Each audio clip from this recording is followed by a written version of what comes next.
Hello, everyone. Welcome to PhilSoc's first November talk.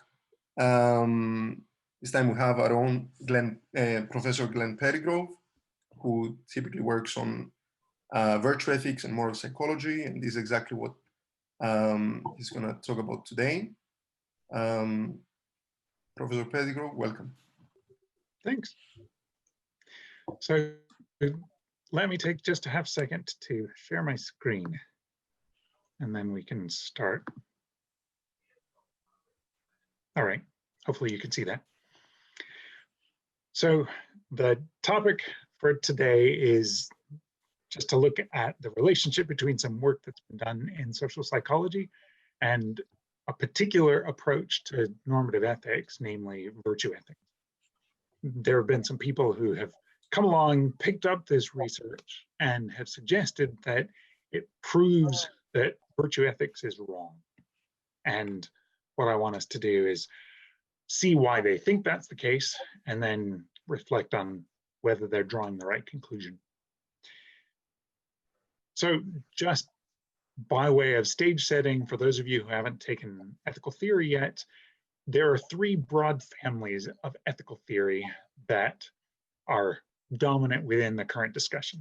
Some of these are deontological theories, some of them are consequentialist theories, and some of them are virtue ethical theories. Deontological theories come in lots of different shapes and sizes. So the most popular contemporary variant of deontology is Kantianism. Historically, probably the most influential version of deontology would be divine command theory. What Kantianism and divine command theory share is that they take concepts like obligation or duty to be fundamental for building a normative ethical theory. And other concepts, like concepts of virtue or good outcome, are going to be determined based on their relationship to whether the trait in question, say, is one that conduces to performing one's duty, or whether the outcomes produced are outcomes that are consistent with or exemplify the doing of one's duty, etc.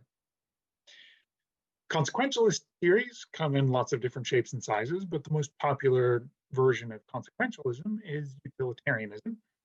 You can see it exemplified in this quote from John Stuart Mill. So on the utilitarian story, actions are right in proportion as they tend to promote happiness, wrong as they tend to produce the reverse of happiness to the whole sentient creation.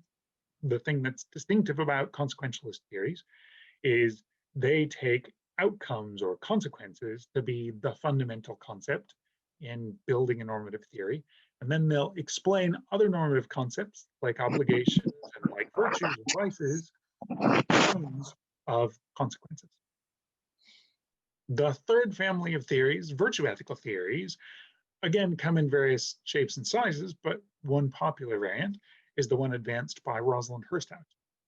It's a qualified agent theory of virtue ethics. So an action is right if and only if it is what the virtuous agent would characteristically do in the circumstances, suggests Hursthout. And when we go to unpack what that virtuous agent is like, we see that the virtuous agent is one who has and exercises certain character traits, namely the virtues. So at the foundation of a virtue ethical theory are certain traits of character, virtues and vices, and we'll build up our understanding of duties or obligations on the one hand and good states of affairs or good outcomes on the other hand, based on their relationship to the underlying concepts of virtue and vice. Virtue theorists have been dominant throughout the history of ethics. From Plato to the present, we can see different moral philosophers advancing virtue theories. So Plato does, Mencius does, Marcus Aurelius does, we get Thomas Aquinas picking up earlier thought and developing a virtue ethical theory. David Hume develops a virtue ethic. Adam Smith does the same. Elizabeth Anscombe, to fast forward to more contemporary times, is advancing virtues. So does Alistair MacIntyre, Christine Swanton, and probably the historically most influential is Aristotle himself, developing a theory in which virtue plays a fundamental role in the development of figuring out how we should think about what we should do, how we should be, the kinds of people we should become, and the like.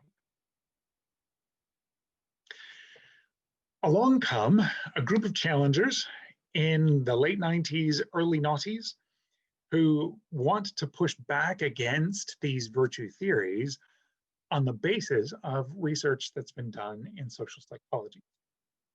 These challengers are most notably Gil Harman, Mariah Merritt, John Dorris, and Mark Alfano. And what they did was they picked up some observations that they made in looking at research that's been done really from the kind of 20s onward, but picking up steam in the 60s and 70s by social psychologists. And the basic structure of their argument is going to be as follows. So virtue ethics assumes people have character traits, where these are understood as reliable dispositions to act in certain ways. Now add that experiments in social psychology show that people do not have reliable dispositions to act in certain ways, and that leads to the conclusion that virtue ethics is built on a false theory of human nature. What the rest of the talk is going to consist in is looking at that second premise, that experiments in social psychology show that people do not have reliable dispositions to act in certain ways. We'll look at why they have drawn that conclusion and look at whether it's the right conclusion to draw. So most of our time will be spent focusing in on premise 2 as a way of avoiding the conclusion that virtue ethics is built on a false theory of human nature. But some of what we do toward the end will go back to re-explore premise 1, the thought that virtue ethics assumes people have character traits where those traits are understood as reliable dispositions to act in certain ways. And we'll ask whether, at least as Harman and Doris and company conceive of what those reliable dispositions are like, whether they've got the right account of various historical figures in virtue theory. Okay, so let's turn our attention to some of the research that Dorris and Harman and company are drawing up. There's a study that was done 10 years ago now by Zhang, Bones, and Chino, where they distributed a math matrix to a group of students at the University of North Carolina. And that math matrix had 20 possible right answers. People were asked to identify different numbers in different columns that would add up to 10. They were only given 5 minutes to do this, however. And under ordinary circumstances, under controlled conditions, the average number of right answers that people would get in the space of 5 minutes was 7. There's a second condition, though, and this is where Zhang and company were making an adjustment to the data that we might be collecting, where they would be not just looking at people doing this under controlled circumstances and having it corrected by the examiner, but they would put them in different kinds of circumstances and have them self-correct their tests.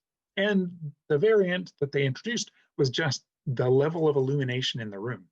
So was it a room where the lighting was bright, a room with lots of fluorescent light bulbs and 20 of them all in place overhead? Or was it a dim room, only 4 fluorescent light bulbs overhead, the other 16 missing or out? And as I said, under the control circumstance where people's scores were assessed by the person conducting the experiment, then the average number of correct answers was 7. When students were given the amount of money that they could earn if they got the highest number of possible answers at the outset, and then they were asked to self-score, then the average right answers were 7.83. So slightly higher, but the bright room condition wasn't significantly different than the control condition. However, in a dim room, it was the case that students would have an average number of 11.2 right answers, at least that they would report. This was a clear inflation of the number of right answers that they had offered in this particular test. And so just the level of illumination in the room had an impact on the extent to which students were honest or dishonest in the reporting of the number of correct answers they'd come up with on this simple math test. Now, the amount of money that we're talking about here is not big bucks.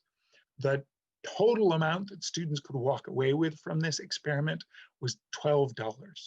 And they automatically got $2 for participating in the experiment.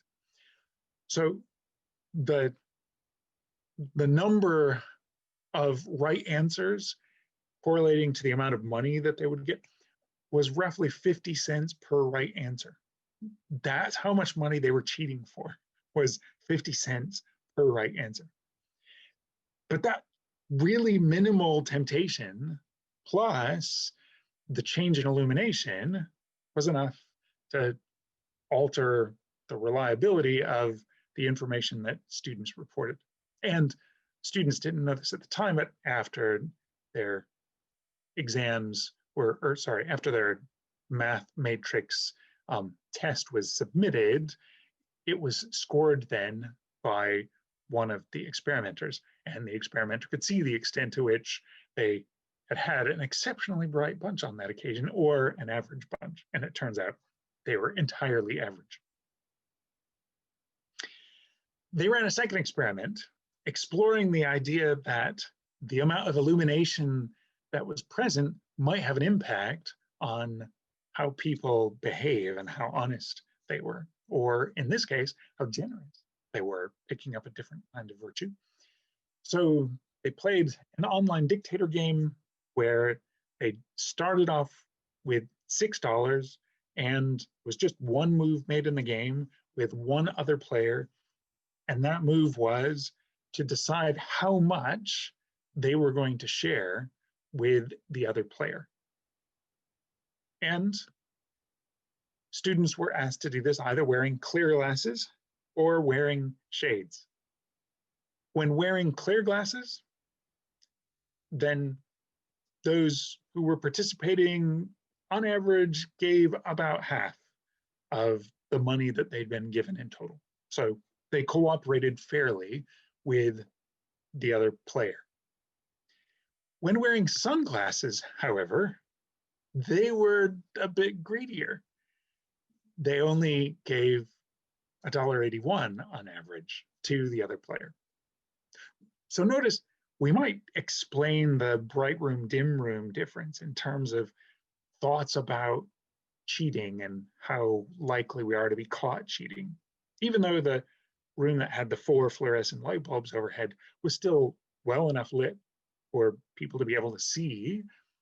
And it was the case that subsequently the information was going to be assessed by the experimenters. Nevertheless, that sense that you're in a space where you're less seen and thus where you're less likely to be caught being dishonest seems to be playing a role in people's behaviors. The weird thing about the second variant is the same seems to be true when the illumination is only an illumination to me, right? It's only the illumination present to my eye as a result of wearing the spectacles or the shades, as opposed to the actual illumination in the room. It's not the objective condition of whether I'm likely to be seen or not. It's merely how I feel and how secretive I feel my actions are, how veiled they seem to me as a result of the illumination that's hitting my retina.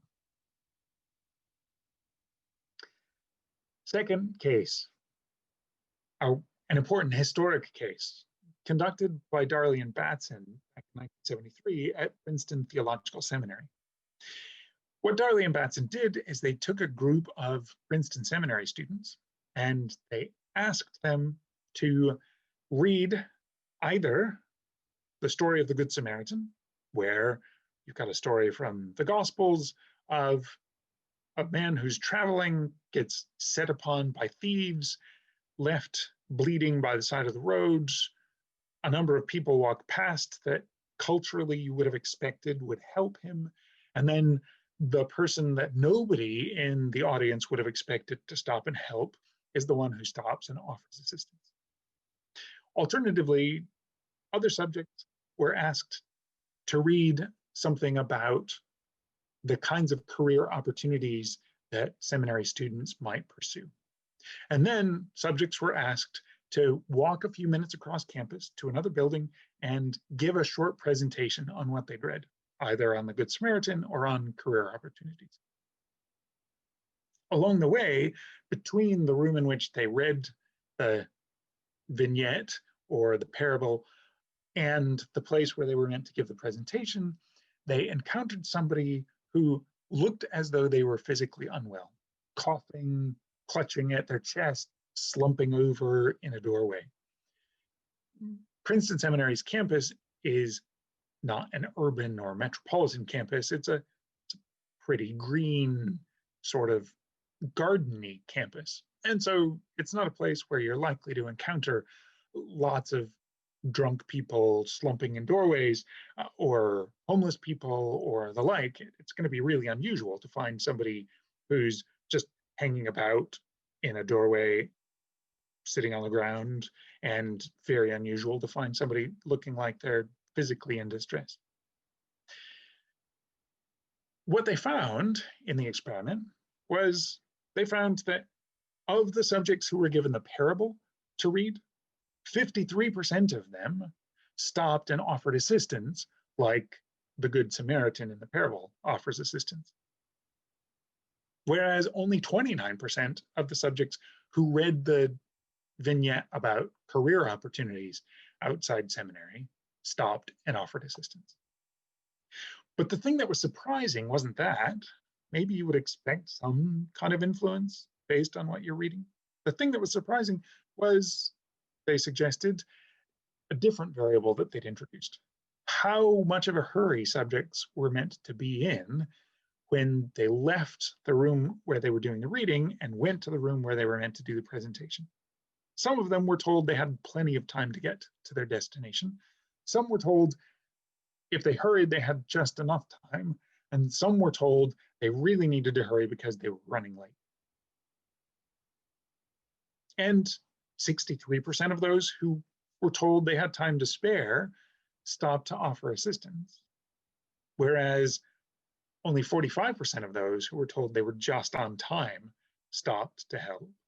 And a mere 10% of those who were told they were late stopped to assist the person who looked like they were in physical distress. What Darley and Batson concluded from this was that which item subjects were asked to read was trivial. What was doing all the heavy lifting was this unexpected situational factor, the extent to which they had been told they needed to hurry or not. In the aftermath of the Second World War, Stanley Milgram conducted a famous series of experiments that inspired a lot of the work in this territory. He was inclined to do this because he was wondering if there was something unusual about German subjects such that they were willing to go along with National Socialism's demands that they round up Jews and gypsies and others and kill them. And so he ran this series of experiments all over the place to see if Germans were more compliant or more responsive to authority figures or more obedient or what have you. And what he found on that front was that there was perhaps a marginal difference between German subjects and a number of other subjects, where German subjects were slightly more compliant with lab coat wearing experimenters, but it was a really small percentage. And the least compliant that he found were Aussies, who were a bit bolshy. But by and large, wherever he ran the experiment, he found really similar results. He ran, over the years, a number of different variants on the experiment, just to try and isolate what the variables were that seemed to be doing the heavy lifting. So the structure of the experiment was the experimental subject was told that they were going to be assisting the experimenter in running a study on how well people learn and on the influence of negative reinforcement on learning. So they were told there was going to be a learner in the next room, and that learner was hooked up to some electrical wires. And when they answered a question wrong, then the individual who was told they were helping the experimenter was to administer an electric shock. And each time they answered something wrong, the individual was meant to increase the shock level.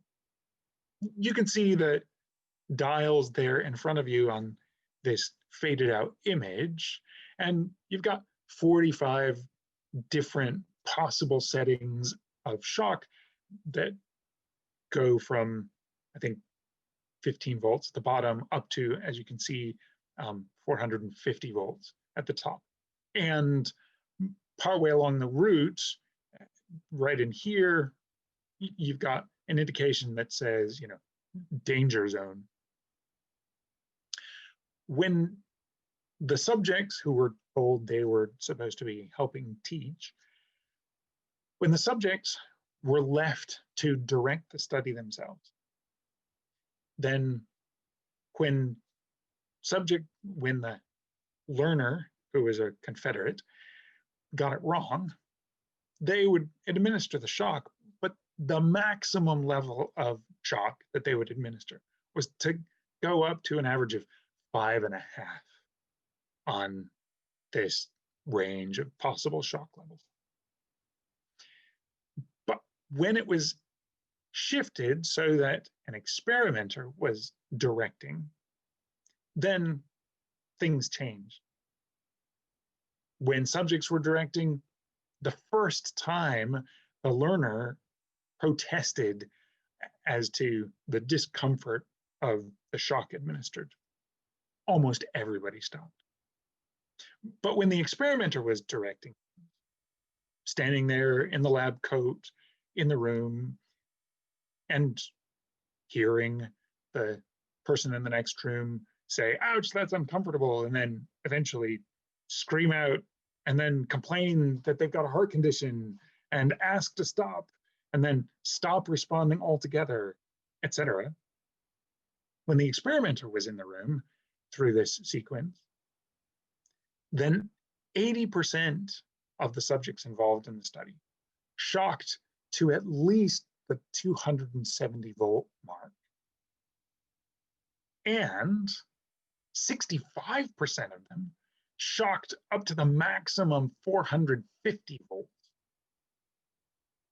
That's well after the learner had stopped responding altogether and just became silent And they were then instructed to treat silence as a wrong answer. Sorry, I've got noise in the background. Hopefully it will go away shortly. So the variations on this included some instances where a learner was in the same room with the person who was meant to be the teacher. And when the learner was in the same room, well, then only 40% shocked to 450 volts. That's a big change. When the experimenter started off in the room and then left the room, only 20.5% shocked up to 450 volts. And if there were two experimenters in the room and they disagreed about whether the shocks should continue to be administered, everybody stopped. What's strange about this situation is that whether or not there's an experimenter in the room shouldn't make a difference as to whether you think it's right to continue to administer shocks to a subject who has screamed out they've got a heart condition and has complained about the pain and has indicated they want to stop and then has completely gone silent. The mere presence of another person shouldn't have that kind of influence on our normative landscape. Another example, this time a study conducted by Latin and Rodin, explored the influence of other people around us on how we behave. In this study, it was the case that there was an experimental subject who was brought into a room, and the person who was meant to be administering a questionnaire to them asks them to sit down and wait a minute while they go into this back room to get the questionnaire. That individual then goes out of sight. You hear the sound of them dragging a chair across the floor, saying something about how they can't quite reach it, making sounds as if they're stretching to reach it on a top shelf. And then suddenly you hear the chair fall over, them hit the floor, the papers drop to the ground, etc. When subjects were by themselves in the room, well, the person conducting the experiment was in this next room meant to be getting the survey. 70% of them went to inquire after the welfare of the person who was conducting the experiment. The same response rate was seen when two friends were in the room together and they heard someone falling in the next room. But if instead of two friends, they were two strangers, then only 40% of the subjects inquired as to the welfare of the experimenter. And if one of the two people in the room was a Confederate who studiously ignored what was happening in the next room, pretending that it didn't happen, then only 7% of subjects inquired after the welfare of the experimenter. So just having somebody in the room with you that you don't know has a profound effect on the extent to which you're likely to offer assistance, and it's low-cost assistance.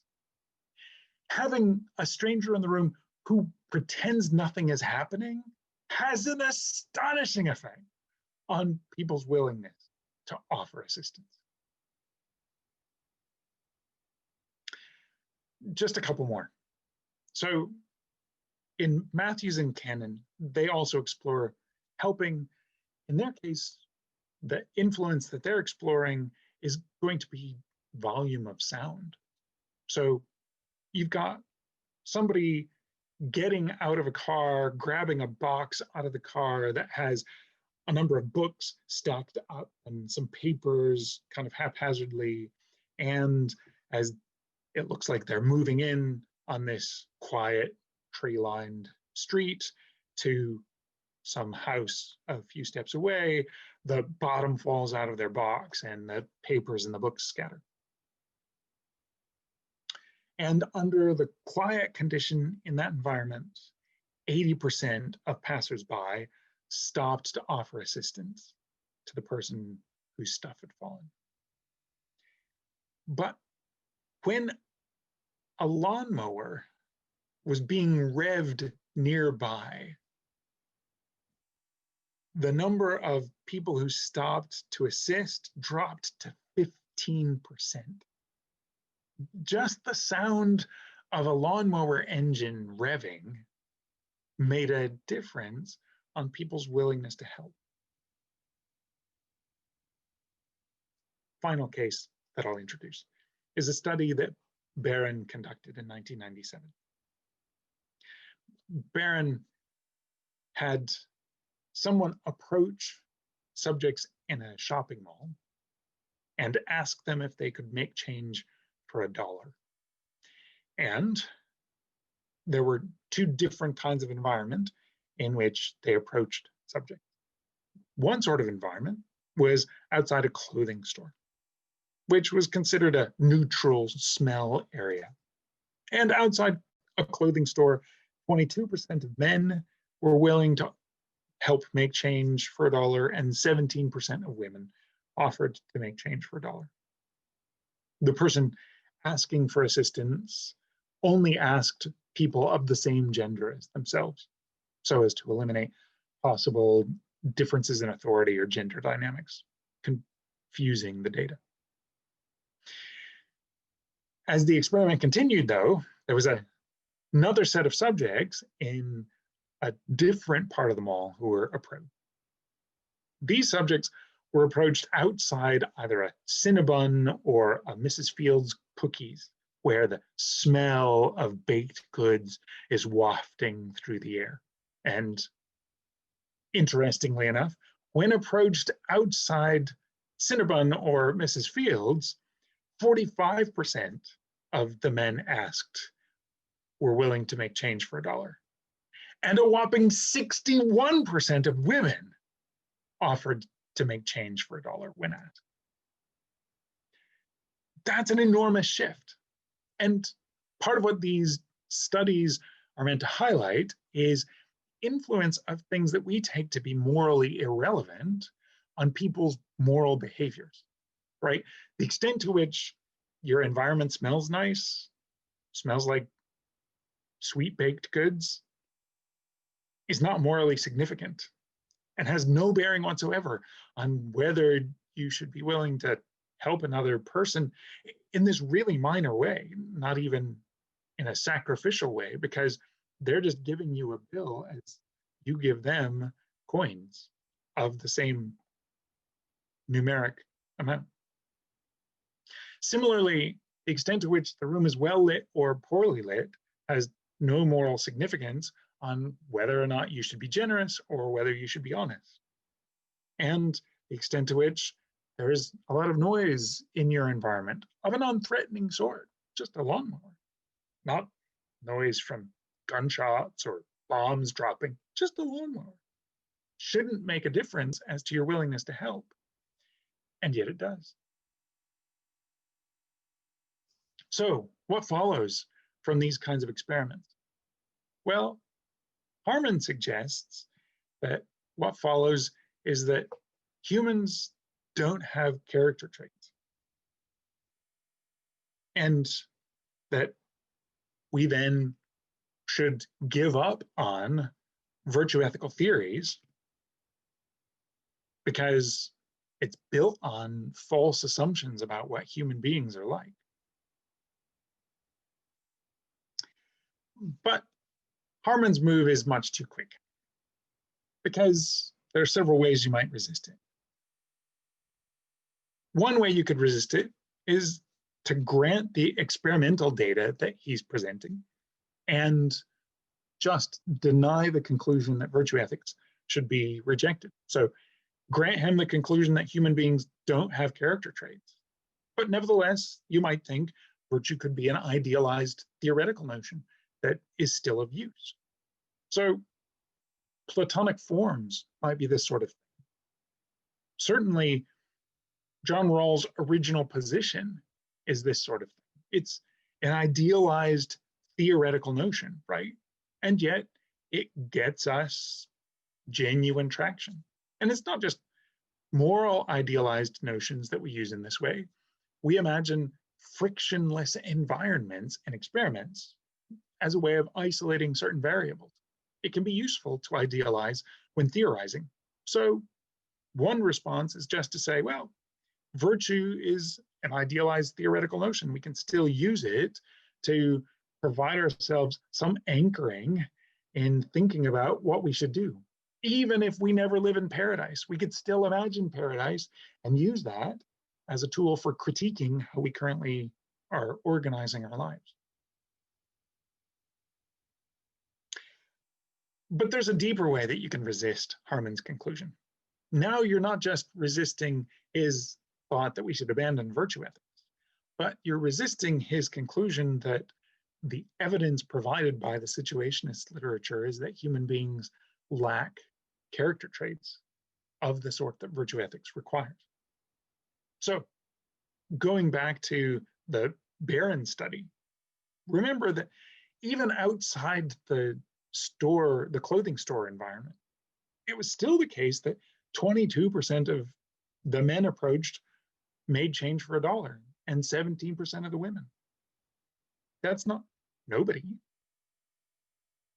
And even in the context where subjects were presented with the greatest level of temptation in the illumination studies that Zhang et al. Conducted, 40% of subjects didn't cheat in the experiment.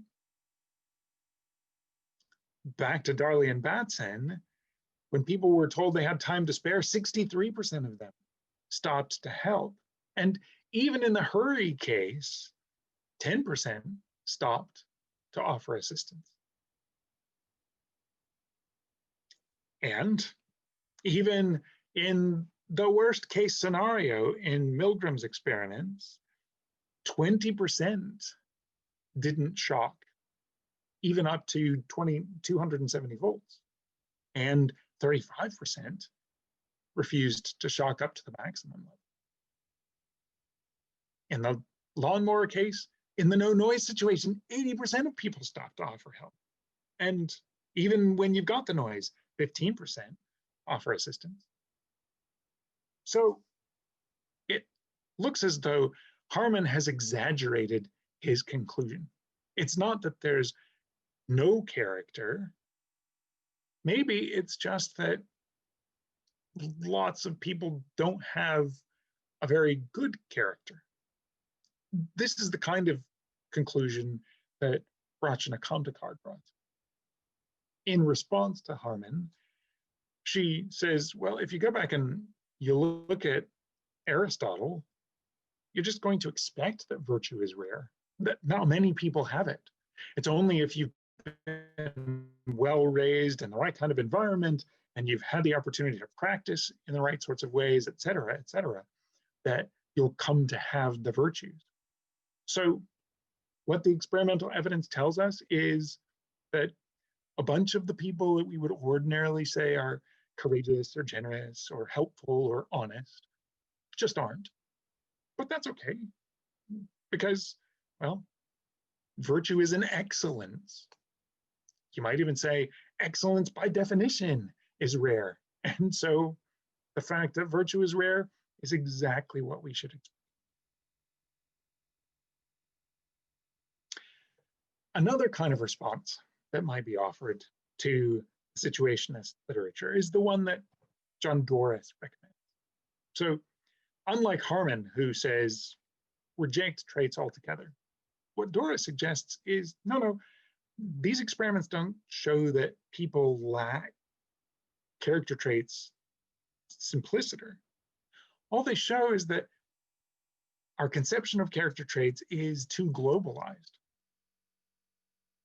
If we start to look at a more nuanced, discrete territory, then we'll actually find a fair amount of consistency in some of these experiments. So there will be some people that will have battlefield courage, and there will be other people who have boardroom courage. And we shouldn't expect the people with boardroom courage to have battlefield courage and vice versa. They're just these different domains in which people deal with risks. And some people will be good at dealing with physical risks in battlefield circumstances, and others will be good at dealing with social risks in boardroom circumstances. And we just don't have a single trait that we should expect is operative in all of these domains. That's a departure from the Aristotelian story, but it doesn't eliminate virtue and vice or other character trait concepts altogether. It just says we're going to need a much more fragmented story than the one that common sense morality currently operates with. Fourth option is the one that gets pursued by Christian Miller in his recent work, where he argues that the conclusion we should draw from the situationist literature is that most people have mixed traits, that most people aren't virtuous and most people aren't vicious simpliciter, but most people are a combination of these things. They're a little bit virtuous and a little bit vicious. And that's what's going to explain the variation based on mood enhancers, or the presence or absence of noise, or the presence or absence of authority figures, or hurry conditions, or what have you. There's another kind of response that someone might offer to the situationist literature. Nancy Snow is one person who's urged this. She argues that the conclusions that are being drawn by Harman and company are hasty. Why are they hasty? Well, because the situationist psychological experiments are being conducted describing a state of affairs in an objective way, where they just talk about whether there's noise present in this leafy environment as somebody drops their books. But what we need in order to ascertain what character traits might be present or absent is we need a sense of how the subject construes the circumstance. So merely objective similarity doesn't yet tell us everything we need to know. What we need to know is how the subject sees the situation as meaningful, valuable, etc. What do they see as at stake in this situation? It's only when we get that into the mix that we'll be able to talk about whether they suggest that traits are present or absent in the way that virtue ethics requires. And she points out that this is something that most of, at least the careful situationist social psychologists, are aware of, but that the philosophers have ignored that feature and picked up an oversimplified version of the conclusion recommended by the studies. Another, and I think even more important challenge to the situationists is to note that all of the studies that we've talked about to this point are one-off studies. They look at a whole range of subjects on one occasion. But if we're going to have evidence for the presence or absence of character traits, we can't just look at a bunch of subjects once. We need to look at one subject a bunch of times to see if we've got consistency in that subject across these times and places. And quite recently, some studies have been run by Mail and company, and John Dorris was one of the contributors to these studies, that are longitudinal studies where they study a single subject over a long period of time. And they do this for a bunch of subjects. And what they've found is that actually you can see fairly consistent ways of processing information and behaving in their environments, et cetera, over time within a single subject. So What we need is we need studies that actually would track traits of character rather than tracking average behaviors. And when we get those studies, lo and behold, what we find is what common sense would expect to find. Some people are snarky, and some people are kindly, and some people are helpful, and some people are stingy, et cetera, et cetera. People are surprisingly consistent across times and places, even if they're not universally consistent across all times and all places that might have to do with, say, risk or health or what have you. One final response that I'll give you before we stop for question time is the possibility that we've been talking about the wrong kind of thing when talking about the kinds of traits virtue ethicists might need to be committed to. So Mariah Merritt and I both look at David Hume, and I look at a number of Hume's contemporaries. And one of the things that's striking when looking at Hume is how differently he speaks of character than contemporary moral philosophers speak of character. When contemporary philosophers speak of character, they talk about internal psychological traits, dispositions that an individual has, and that might be manifested in their behaviors. And Hume and his contemporaries talk about those things too. Hume talks about temperament and aptitudes and representative behaviors. Those are all part of a person's character. But those aren't the only things that Hume and his contemporaries talk about. 18th century writers also think that intimate relations and social roles are part of one's character. The thought is a character trait isn't just something internal to the agent that that agent manifests, but rather character traits are concepts that we find useful when dealing with other people. It's an observer's concept rather than an agent's concept, as it were. And observers, when categorizing and interpreting other people's behaviors, are in part looking at people's temperament and aptitudes, but they're also in part drawing on the social roles that somebody occupies, whether they're a judge or a convict, say, and who their intimates are. Oh, she's so-and-so's best friend. Well, of course she's going to behave like that. Adam Smith went so far as to suggest that if you take an ordinary worker from the small village in which he's known and transplant him to the big city, as was happening in Smith's day in large numbers, as people were leaving small villages around Scotland and moving to metropolitan areas to work in manufacturing. If you take somebody out of that familiar environment and put them in the big city, then all bets are off.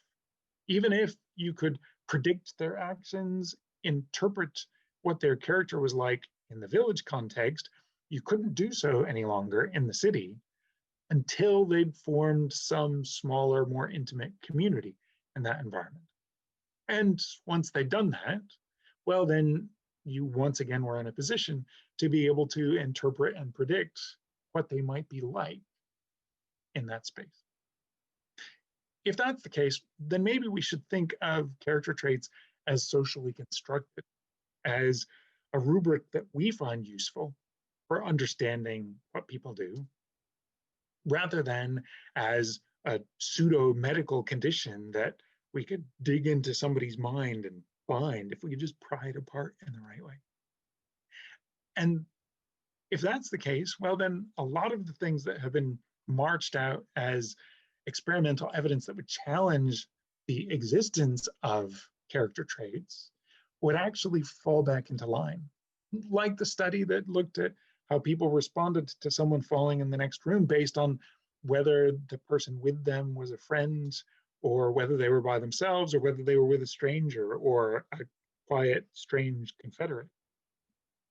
Who we're with has a bearing on what we're like. so goes the thought.